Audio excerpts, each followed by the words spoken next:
Christmas and gingerbread are synonymous for this time of the year.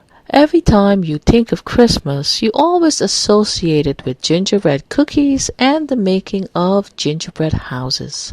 But where did this tradition start and why do we still keep it today? So let's begin by finding out a little about gingerbread and gingerbread houses. Gingerbread is thought to have first been baked in Europe at the end of the 11th century, when Crusaders brought back spice bread from the Middle East. Gingerbread became a popular treat, even once being prescribed to the King of Sweden as a cure for his depression.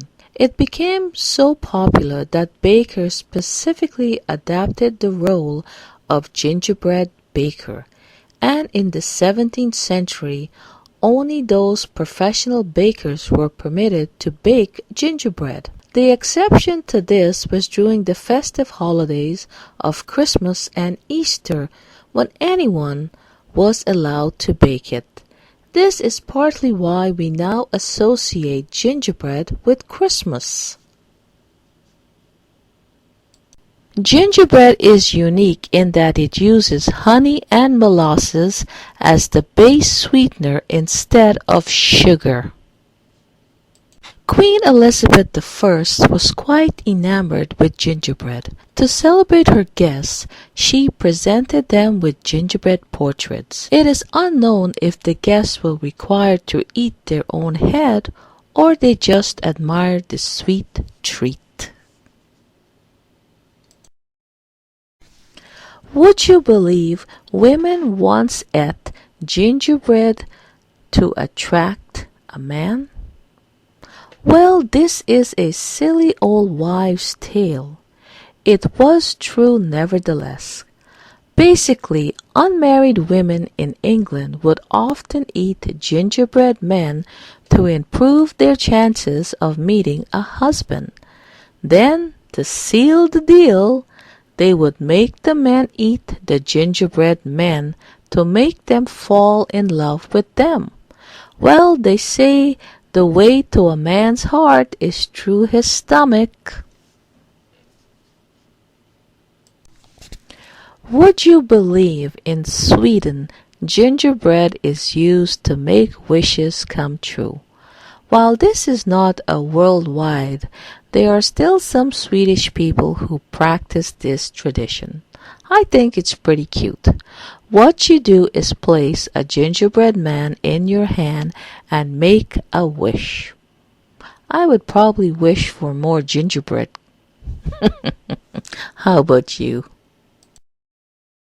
You might ask yourself, how did the tradition of making gingerbread houses and decorating them started around Christmas time? Well, the tradition of making decorated gingerbread houses started in Germany in the early 1800s. The first gingerbread houses were the result of the well-known Grimm's fairy tale, Hansel and Gretel, in which two children abandoned in the forest found an edible house made of bread with sugar decorations. After this book was published, German bakers began baking fairy tale houses of gingerbread. These became popular during Christmas, a tradition that came to America with Pennsylvanian German immigrants. An interesting point to make. In the popular myth of Hansel and Gretel, the witch lures the unfortunate children into captivity with her irresistible cottage made of gingerbread covered with sweets. But however, the original Grimm's fairy tale describes a house made from bread with a cake roof and sugar windows. They never said gingerbread, but modern retelling increased the sugary temptation by upgrading mere bread to gingerbread and thus making it even more popular today. But in fact, in the Grimm's fairy tale, the witch's house was made from bread, not gingerbread. Gingerbread houses never caught on in Britain as they did in North America, where some extraordinary examples can be found, but they do exist in other parts of Europe. I hope you enjoyed the video about gingerbread. Don't forget to subscribe and like. Until the next video, bye!